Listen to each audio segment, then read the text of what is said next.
Well, hello, we're getting a little proper towards the end of the show here because there are a few things that make me feel fancier than sitting down to a proper afternoon tea.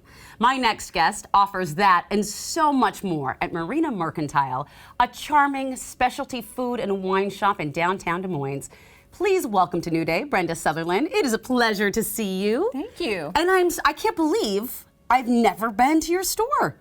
I shouldn't even admit that as a former Des Moines Grand Marshal. What are you doing? I don't know, because I love Des Moines. I think it's one of the most beautiful and adorable and charming places in Seattle. So I'm excited to talk about that and so much more. But first, how do you explain afternoon tea for those who are unfamiliar with it? Okay, well, afternoon tea is quite a bit different than high tea. It's one of my pet peeves. I'm going to be totally real about this. Let it go here on the show. So afternoon tea, often called low tea when it first became popular, because, oh no, I'm sorry, I'm lying to you. Don't lie. Yeah, It's no, okay. low tea, afternoon tea, because it was served at low tables, like a coffee table. Oh, okay, I see. And it was more of a meal, like you see here. Right, It wasn't okay. just like a cake, a slice of cake and some tea. That, it was okay. meant to be taken as a meal. Yes. Late in the afternoon, a pick-me-up between the long stretch between lunch Yes. and late supper. And late, because supper was held later. Very, very late, like 9 p.m. 9 p.m. because it was very, very involved, so I can see that. Yeah. So, okay, so you have, this is low tea. Yeah. Okay, so it is a meal. It is like you're going to lunch. Take me through the process. What is on an average low tea menu? So afternoon tea or low tea menu, you're gonna get the finger sandwiches. So here we've got curried egg salad sandwich. That's one of my favorites. Then on the other side, you have the traditional cucumber and cream cheese sandwiches. So cucumber that's whipped with dill and a little bit of lemon, thinly sliced cucumber. That's good. And then I always like to add a little other savory. So on a rye cracker, we have truffle butter and really thinly sliced radishes. Oh, that looks good. Yeah, so good. Then you're going to start with your sweets kind of in the middle. Okay. You've got your scones. And usually I do a couple of different varieties. I've got the lemon poppy seed and the currant scones. They're cream scones, so very traditional British style of scone. Okay. That you're going to put clotted cream and jam. I love to serve jam from Girl Meets Dirt, which which is a local company. San Juan Islands. I love that. Okay. And then you've got the sweets, the And petit then fours. you've got the sweets. Yep, you've got petit fours. I always have some Russian tea cakes, some sort of like cake pops without the pop, some truffles that we make in house. You make the truffles? I make all of this, and the brownies that I make in house, which happen to be covered with ganache today. I love that. Maybe have some tea since I've already started in on my low tea. I just wanted to say, plug to Appalus Teas, Okay. a local couple in Sumner, Washington. I all my This teas is that I Moroccan serve. rose. My daughter loves rose tea. Yes. Oh, that smells amazing. So one of the things about our tea is that I have little sample jars. Everybody gets to smell the teas and choose which one they want. And what are we having here? And this is coconut chai. This is the #2 most popular tea at our afternoon tea. Okay. As I pick up this tea, I want you to tell me if I'm properly holding it. Oh, pinkies up. Pinkies up.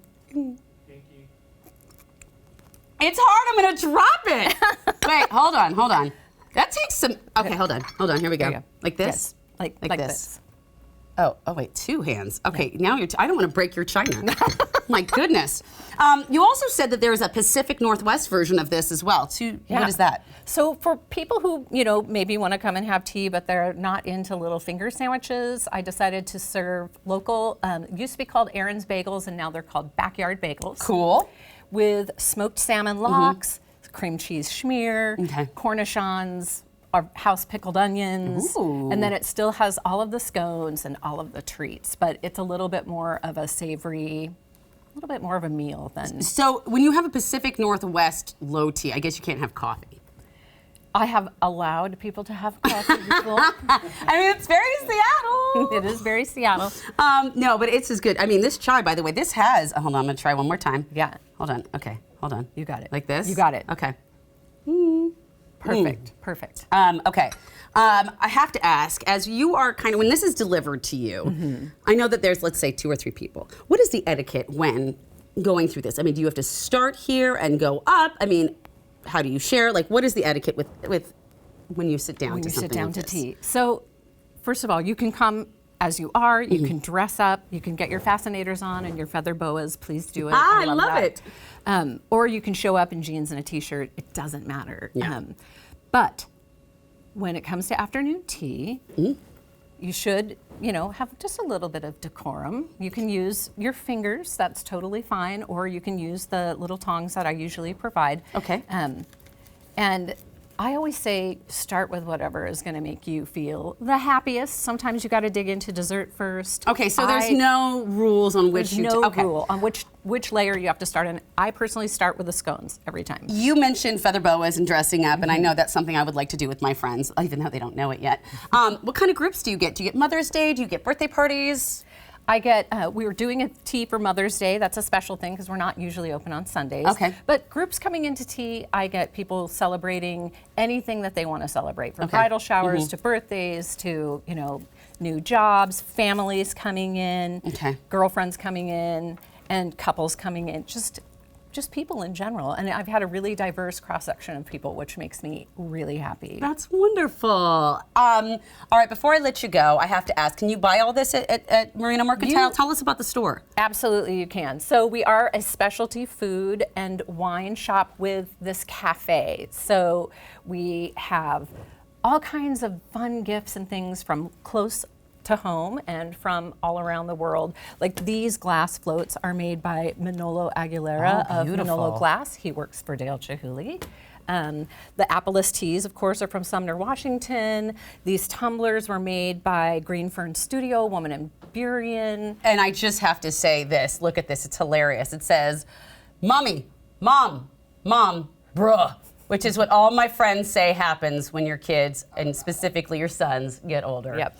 Oh my gosh, thank you so much for coming, bringing low tea to us here today at New Day Northwest and teaching us how to act like civilized human beings. Thank you so much. Thank you for having me. This was lovely. Absolutely. All right, and thank you, my friends, for spending time with me today. You can check our website for more of our content. You can always send us an email to share your thoughts, but most important, get out there and enjoy your new day. We'll see you next time.